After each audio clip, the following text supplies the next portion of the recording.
Through our economic contributions, African diaspora members contribute billions and billions of tax revenues and tax dollars in the power of the vote.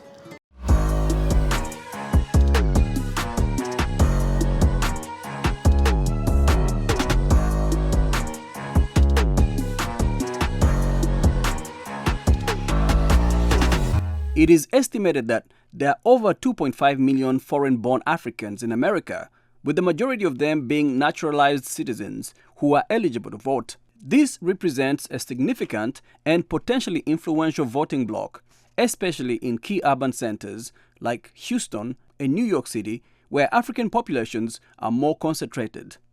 My next guest, Nneka Achapu, is the founder of the organization African Public Affairs Committee.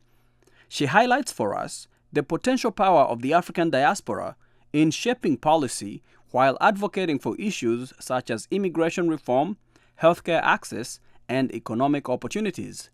Nneka, thank you so much for joining us today here at the Voice of America. Thank you, Jackson. Thank you for your invitation. All right, so we have a lot to talk about, especially regarding the African diaspora community in the U.S. You're from Houston, based in Houston, also based in D.C. I guess you kind of straddle both regions. Your organization, African Public Affairs Committee, talk to us about how it has evolved over the last couple of years. Absolutely. It's been a great journey organizing the African Public Affairs Committee. Since 2015, our main objective is to bring the African diaspora into the fold of politics and political life here in the U.S. And so we do that through education, civic information on how to register to vote, where to register to vote, why your vote matters, so that African diaspora communities can feel heard and represented. And so it's been a great journey so far, working and talking, and also representing communities that are in need of assistance. And we are so excited to have been doing this work. Right. So let's talk about the African diaspora as a group, as a unit in the context of American politics. What are some of the key communities in the African diaspora, and how do you define the African diaspora? Definitely. So the African diaspora is anyone who has connections and ties, of course, to the continent via being born on the continent, having immigrated here in the United States, or second generation immigrants, or those who are from the other diaspora, like Afro-Latinx communities, Caribbean community. We also at AfriPac include them into the fold when we're talking about the African diaspora. And what is the power of the African diaspora, or the potential power of the African diaspora? Well, speaking as a community organizer yourself. Definitely the power of the purse. Through our economic contributions, African diaspora members contribute billions and billions of tax revenues and tax dollars in the power of the vote. One of the things that in the last 2020 elections we saw was how important, how crucial our vote in specific counties was during the elections. And so voting power is very, very important to us as a community, because a lot of the policies that we see can only be changed with the power of our voices, and that means our vote. Right. And has there been more engagement, and what more can be done to engage this this community of African diaspora? And would you refer to them as, I guess, a monolithic community in terms of how they view American politics? Oh, no, absolutely not. The African diaspora, as you said, is definitely not a monolithic. We all come from very different experiences, both culturally, historically, and regionally. And so because we have different ideas of how policies are supposed to shape our future, we sometimes don't work very much together. But that's where I think it's important for us to unify it as a community and see where the opportunities are in order for us to advance. And so we do that through civic engagement of our communities by educating them on why civic engagement are also things that are important in all facets of being part of the American fabric. And so in the last 2020 election, we've seen how different diasporas had many different interests. For example, here in Virginia, we saw how the Ethiopian and the Eritrean community turned out for Yunking, for example, when they did not feel that the other governments were doing enough in that conflict, right? In Texas, you see a lot of Nigerian American folks being part of the political spectrum. We saw that also in Georgia, in Atlanta, where there's a lot of state and local elected officials from the Nigerian diaspora community. And we see that in other states as well. So there's many facets of our culture that kind of invites us to make sure that, hey, you are part of this country, and at this point, you really need to be part of it by being politically active. And Be so invested in it. being invested in all of the things In the processes, yeah. Absolutely. And so I've been incredibly blessed and honored to be on this journey, helping folks realize that this is a power that they have and they must exercise, because all of the policies that the U.S. makes has to be informed by us, especially when it comes to dealing with things back home. Absolutely. And we'll talk a little bit about the power of the African diaspora to kind of define U.S. foreign policy in regards to Africa. But let's talk a little bit about your core community, which is the Nigerian community. You live in Houston, Texas. You live a little bit in D.C. too. But I was asking you earlier, just so I was reading that Houston has the highest number of Nigerians outside of Nigeria. How did that come to be? I think it's the tropical weather and the food. Those are the two things that Nigerians absolutely love, the heat.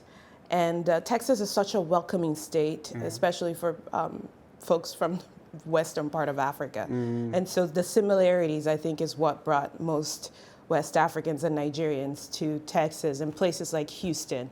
Dallas also has a very large population of Nigerian Americans, but Houston is the number one. Absolutely. There's Yes. something about the heat of Texas that mirrors Lagos, the Lagos heat. Yes, yes, yes. Okay, so let's talk about, I guess, U.S. foreign policy. We had about 2 years ago, I believe now, time flies, 2022 in December, the U.S. Leadership Summit, U.S.-Africa Leadership Summit here. We've seen young African leaders coming through the YALI program. How can the diaspora here leverage their power to kind of refocus or define U.S. foreign policy towards Africa? I think through these programs, the U.S.-Africa Leaders Summit and YALI, for example, there were many opportunities for the African diaspora to connect with all the participants and attendees. I myself, I've attended the very first U.S.-Africa Leaders Summit back during the Obama administration. I remember that. And so I have been involved in my own way in bringing together entrepreneurs that are doing business in Africa and connecting them to opportunities within the U.S. government in working together to attract more business interests. And we see that, especially in a city like Houston, where energy is, Houston is energy capital of the world. And we see a lot of the African diaspora businesses geared towards working with energy companies. So you see a lot of folks from the Angola business sector, from the Nigeria business sector, from the Equatorial Guinea sector, all oil and gas producing countries that have a large diaspora. And all of these diaspora have some kind of business within that, they have business activities. And so the diaspora was leveraged with the U.S. in order to give insight on, hey, if we're going to open this refinery, we're going to need expertise, we're going to need technology. And what better way to work with U.S. entities and African diaspora that are here?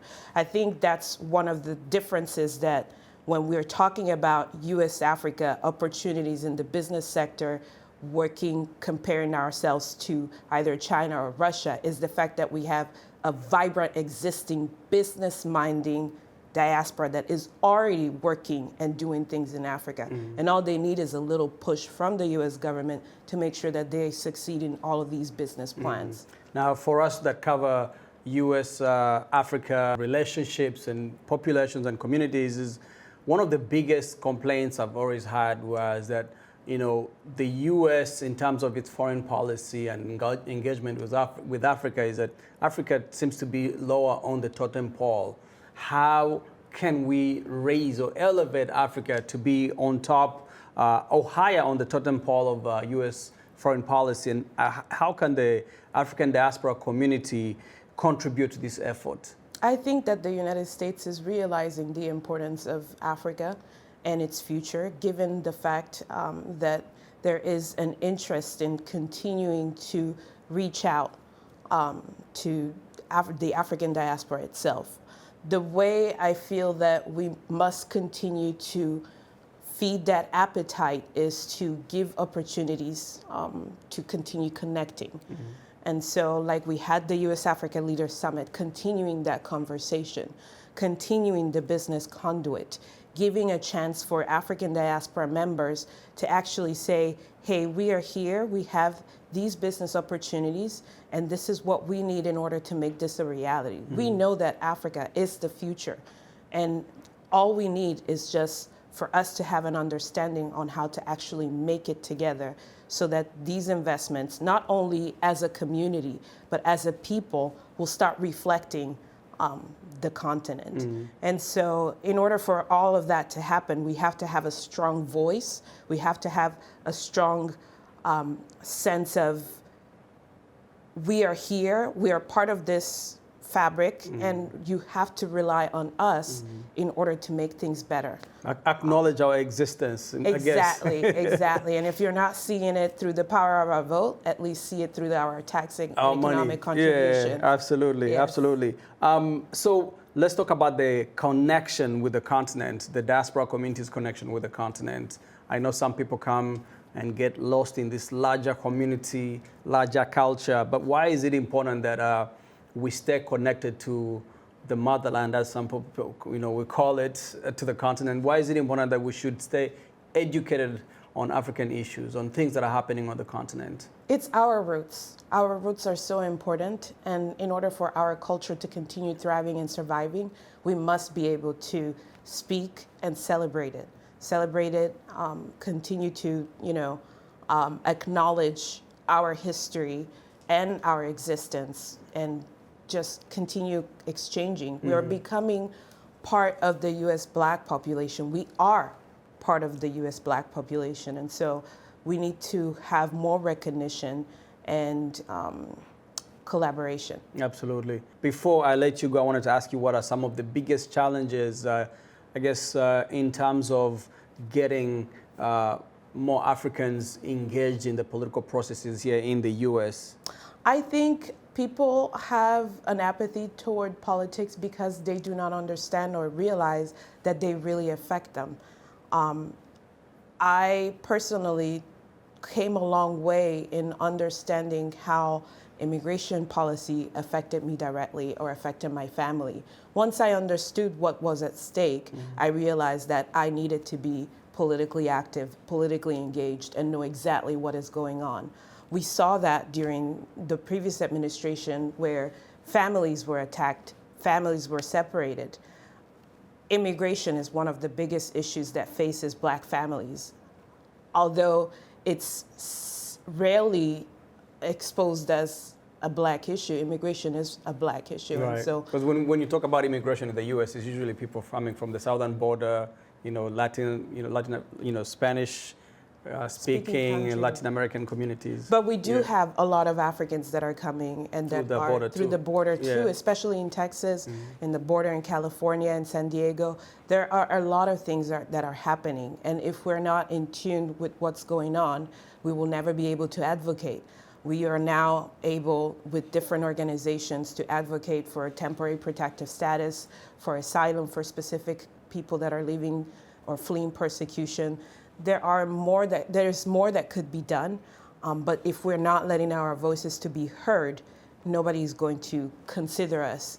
Like I used to like to tell everybody, if you are not on the table, then you're definitely on the menu. Right. And so it's important for us to be visible. It's important for us to be part of the American fabric of life, not just by working every day being present, and just being in existence, present, yeah. but actually having a voice and speaking. Volunteering on boards, on education boards, voting, canvassing. Yes, Yeah. absolutely. Those are all aspects of civic engagement and civic life that we must take part of. Yeah, So absolutely. I'm glad to be able to speak about this. Thank you so much. We appreciate you coming through Thank you today. so much. Yeah.